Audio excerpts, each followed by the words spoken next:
Na stežaj. Sorina radijska klepetalnica. Martinovo, znano tudi kot dan svetega Martina, se tradicionalno praznuje 11. novembra vsako leto in ta dan je posvečen svetemu Martinu, zavetniku vinarjev in vinogradov, vinogradnikov in je pomemben praznik v slovenski kulturni in kulinarični tradiciji. Zato se danes prav na god svetega Martina oddajo posveča temu zavetniku kulture vina, zavetniku vinogradništva in vinarjev. In zato, drage poslušalke in poslušalci, danes v našem studiu gostimo posebnega sogovornika, ki je s srcem in strastjo predan slovenski tradiciji vinarstva.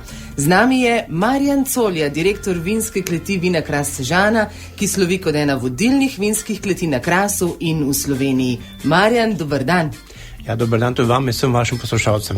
Lepo je gostiti Kraševca na Gorenjskem. Marjan, vodite klet, ki s ponosom ohranja 100-letno dediščino kraškega vinogradništva in prideluje vrhunska vina, vključno z znamenito Teranovo linijo, ki je ponos Krasa. Današnji praznik, Marjan, Martinovo, kaj vam osebno pomeni? Kaj pomeni vinarjem Martinovo? Ja, Martinovo je seveda naš praznik, našega zavetnika, ki nas varuje skozi leta praktično. Enkrat mu bolj uspe, enkrat malo manj uspe, ampak na koncu Martinovo tisti praznik, tisto veselje, ko nam se pač mož prelevi v vino, no, in nekako delamo obračun za leto nazaj, to vinsko leto, pogledamo, kakšno bo vreme, kako nam bo naklonjeno, kakšna je trgatev, kakšna bo kakovost grozdja. In tako da, ja, to je nekako ta, rekel, grobem opis tega dne. In seveda se veselimo in nazdravimo novemu vinu naproti. Pa če mogoče začneva kar pri tem, kjer sva zaključila letošnje leto. Kako je bil naklonjen sveti Martin vinarjem, vinogradnikom letos? Ja, mi svetega Martina res spoštujemo, ampak letos očitno ga je vreme malo preveč obremenilo, no. Tako da je bilo res za nami težko leto, ne samo za Krašovce, tudi za celotno Slovenijo več ali manj, ampak če se vrnem samo na Kras, moram reči, da smo bili soočeni kar s precejšnjo pozebo v aprilu mesecu, ki nam je nekako pobrala nekje 40 do 45% vsega pridelka. Potem smo imeli pa še obdobje april, junij, precej dežja, tako da so še jagode se težko oplodile, no. Dobro, poletje je bilo malček bolj sušno, malo bolj muhasto, ampak načeloma dobro.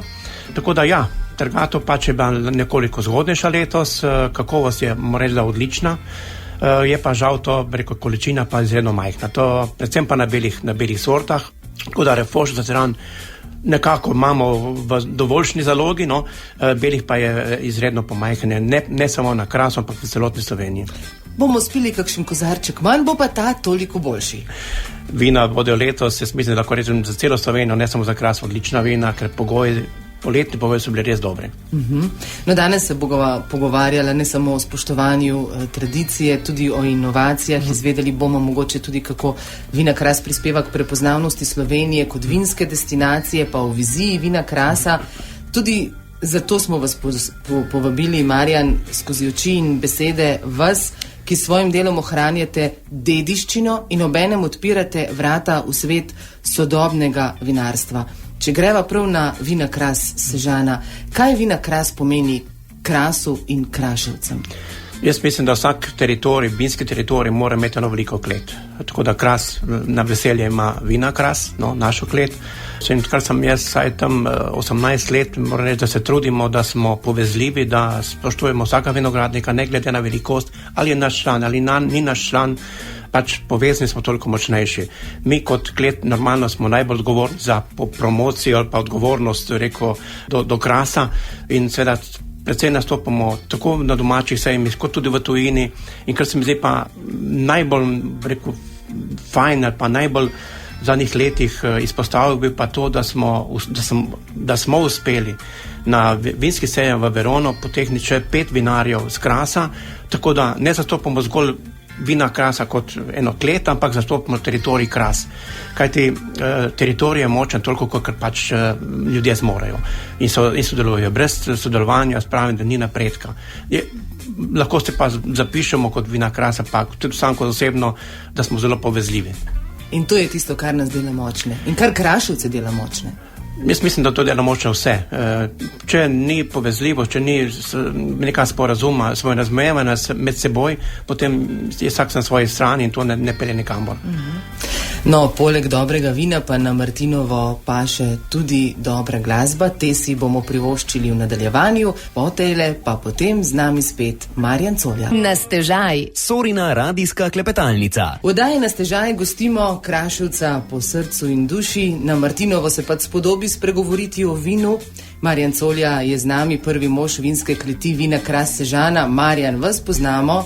Smo vas poznali kot izjemnega borca za teran. Povejte nam, kaj teran pomeni Slovencem, ko ste v tem boju za prepoznavnost terana kot slovenskega avtohtonega vina spoznali po Sloveniji in svetu, kaj je teran za Slovenca? Kaj je teran za Slovenca?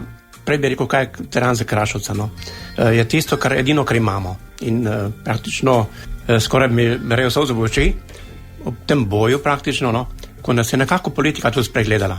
Ja, saj en del politike. Ne bi govoril ne leve, ne desno, ampak jaz mislim, da se država, ne samo za teran, ko gre za interes Slovenije, slovenskih proizvajalcev, pač morala potegniti skupaj, ne glede na barvo in razmišljanja. In nekako ta grenk preokus, sicer teran smo ohranili kot slovensko avtohtono vino, kraško vino, ampak z grenkobo priznanja Hrvaški, ker dejansko teh pogojev nima. Ampak tukaj treba priznati, da Hrvaška zna lobirati, hrvaški politiki znajo lobirati in so v Bruslju močni. Mi smo pač taki, ko smo, vsak na svoji strani, in to je tudi rezultat ne samo tega, tudi vsega drugega pogajanja. Teran ostaja naš. Teran je in bo vino pridelano na Krasu iz sorte Refošk, to je definicija 100%. Hrvati imajo, ne vem, jaz bi rekel Hoganov teran, tako bom rekel, bolj dopadljivo. Pa če pustiva birokracijo, zakaj je teran poseben? Prede, teran je zdelan praktično zelo trdi pogojih, se reče. Kras ima zelo težke pogoje. Mogoče vse spremembe klime so nekako bolj pisane na kožo, tudi Kraševcem, pa ne glede, da so globalno zaskrbljujoče praktično, ampak gledajte, sam kamen, večina, trdo delo v vinogradih, specifično vino, ki ga je treba ljudem pokazati pa predstaviti, ima pa tiste blagodejne učinke, ki ima malo katero vino.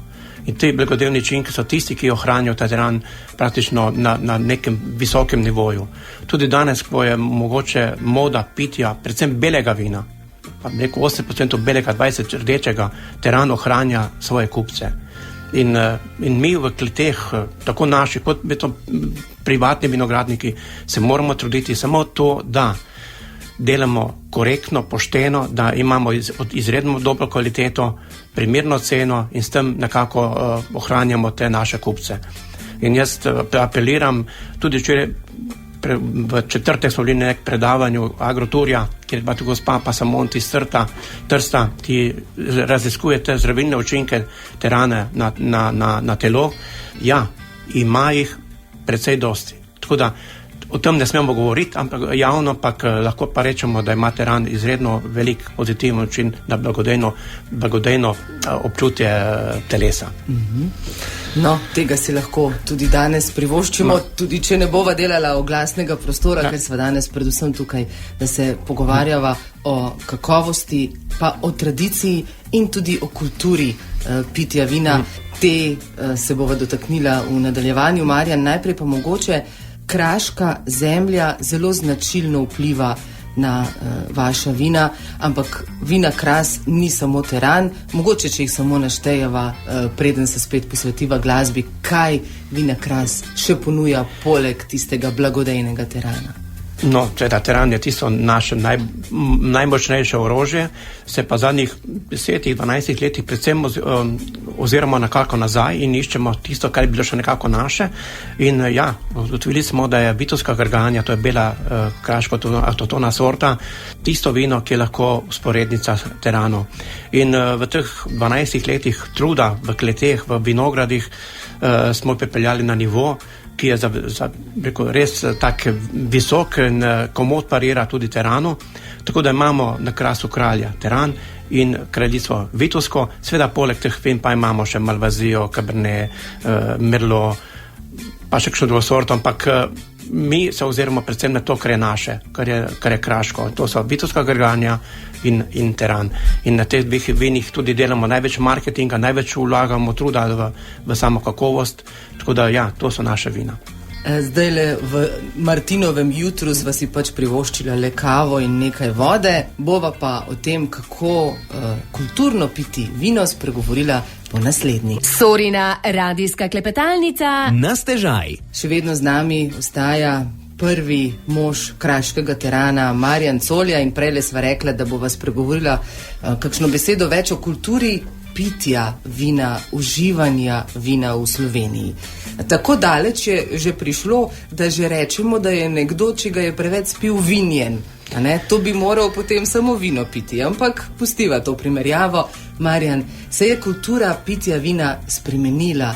18 let ste že direktor Vina Kras Sežana, pa tudi sicer po srcu radi kakšen kozarček ob kosilu. Pa me zanima, cel svet ste videli, tudi zaradi sejmov in predstavitev vaših vin. Kakšna je kultura pitja v Sloveniji, se je izboljšuje in kako jo vidite mogoče v svetu? Ja, kultura pitja vina se je v zadnjih desetletjih, bom rekel, bistveno spremenila. No. Ljudje znajo oceniti, kaj je boljše, imajo preko drugačno merico, kot smo imeli včasih, ampak tudi življenje drugače se obnašamo, drugače smo izobraženi, več ali manj. In nikakor pa vinogradnikom, vinarjem ni v ponos, ko vidimo nekoga, da je pijan, bom rekel, ne vinjen. No. Ta vinjen me večkrat zbode, mene predvsem, ker ne bom rekel, da se od vina ne napiješ, ampak ko pa gledamo, kaj ljudje pijo, pa pijo vse drugo razen vina skoraj. Ne. To je ta razlika mogoče med Slovenijo ali pa kulturo pitja v Sloveniji in v tujini. Jaz, če grem samo čez mejo v Italijo, ljudje z veseljem pijo kozarec vina. Pri nas, pri kosilu, pa recimo, če gremo na malico, to skoraj da ne opaziš. Ne? Tako da kultura pitja je to, da piješ res kozarček ob dobri hrani, mogoče 1, 2, vse če enega kosilo, enega za večer in tako naprej, ampak gospa Pasamonti pač je rekla, da 2 do 3 kozarčka na dan terana praktično dobrodejno vpliva na telo, ne? To govorimo o 3 deci, ne? V celem dnevu. Tako da, ja, ta kultura se spremenja in jaz upam, da se bo še spremenila. Kajti, ko sem že prej rekel, zdi se mi fajn, da ljudje uživajo vino, da vejo, kaj je dobro. Nekaterim je všeč sveže vino, nekaterim malček bolj zrelo, nekaterim fejst dozorelo vino, no. Ampak vsak ima svojo izbiro in pač naj se odloči, kot ve zna, ne, ampak predvsem pa uživati vino ali pa alkohol z zdravo pametjo. Kot sem prej omenila, cel svet ste prepotovali in predstavljali Slovenijo in Kras in vina po celem svetu. Na vse zadnje, vse do Hong Konga vas je neslo. Kako pa spremljajo slovenska vina tuji trgi?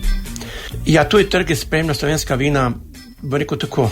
Težko se je nam Slovencem izpostaviti z nekom svojo sorto, ker enostavno nimamo toliko marketinga, niti smo tako veliki, niti količini imamo, ne.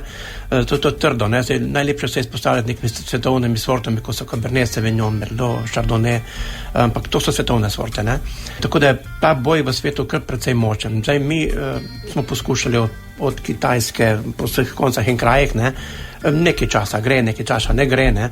Mislim pa, da imamo predvsem vsaj za nas, lahko rečem, Krašovce, velik potencial v zamejstvu, seče v Italiji, nekje do Verone, do tistega dela Italije, pa mogoče ta del, avstrijski del, no, ker poznajo ta, rekel, kraška vina, no, in da tam nekako najbolj dosežemo svoj cilj in na temu tudi najbolj delamo. Seveda se udeležujemo vseh teh velikih svetovnih sejmov, kot so Provine v Nemčiji, kot je sejem v Parizu, potem Verona v Italiji, ampak to je tudi zaradi tega, da smo skupaj Slovenija, da predstavimo neko vinsko deželo, kar nam nekako tudi malček manjka. No.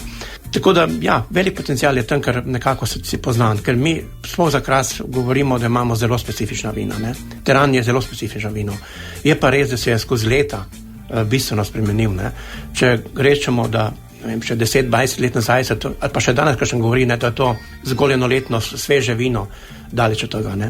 Daleč od tega, v naši kleti ne gre eno vino pred 1 letom ven iz kleti. Ker spravim teran, tudi tisti sveži teran mora vsaj 1 leto zareti v sodih, preko pride na tržišče. Tiskrat je komaj tisti poln, ta pravi teran, ne.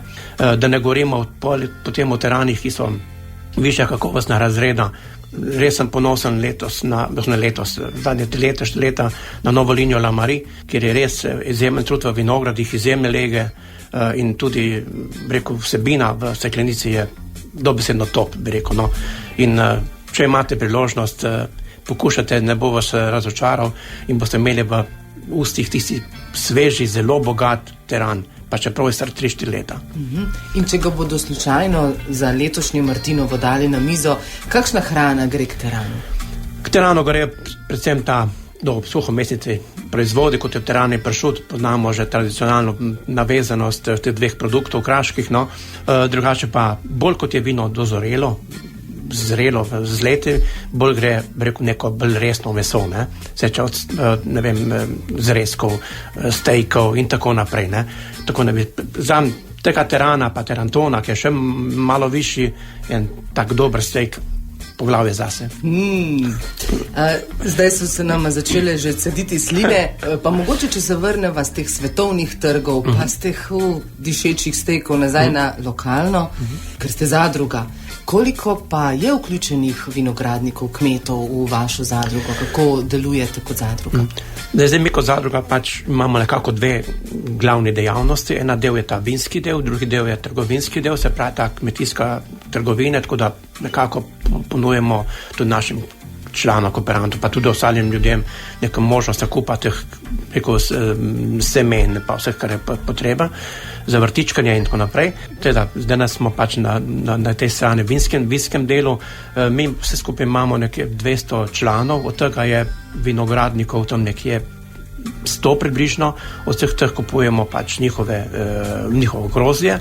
Imamo pa tudi lastne vinograde, to so vse okrog okolice Komna, imamo 50 hektarov lastnih vinogradov, ki jih sami obdelujemo in tudi tam nekako imamo nadzor nad kvaliteto, pa ne da naši člani nam pripeljajo slabo grozdje, ampak tam se pač lahko igramo, ne? Ker pri teh, ko sem prej rekel, v linijah, ko je La Marie, imamo obremenitev pod kilogram na trto, se pravi, je kar tak velik rizik in ni še nujno, da bo to uspelo, ne? Pak začeti je treba pa že spomladi, da pripelješ to grozdje do jeseni, kajti vemo, da čim so obremenite prevelike, bom rekel, nekako ne dobimo tiste vsebine v sam mošt, v samo vino.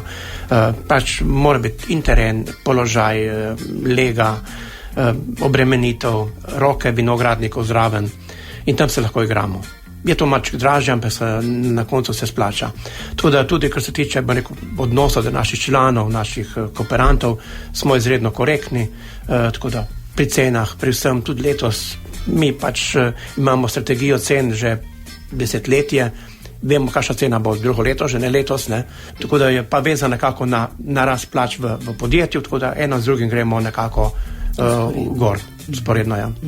Danes omenili ste in mošt in vino in danes praznuje Sveti Martin in prav je, da poleg tega mošta, ki postaja vino, zazveni tudi kakšna dobra. Na stežaj. Sorina radijska klepetalnica. Prvega moža terana Marjana Coljo gostimo v današnji oddaji Na stežaj. Zdaj le toliko časa že klepetava, da je ta mošt gotovo že postal vino, ampak ker je ura jutranja, bova ostala še pri klepetu in pri kakšni kavi.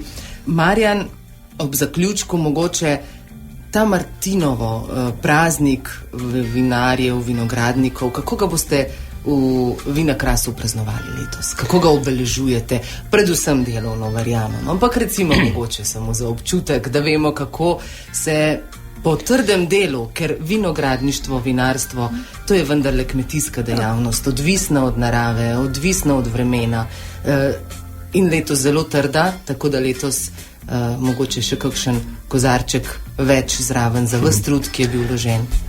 No, mi že tradicionalno nekako po trgati, ko zaključimo trgatev, naredimo tak piknik, bom rekel, za vse sodelavce, pa tudi tisti, ki so udeleženi v trgatvi, tako da nazdravimo preko najprej tiste zaključku trgatve.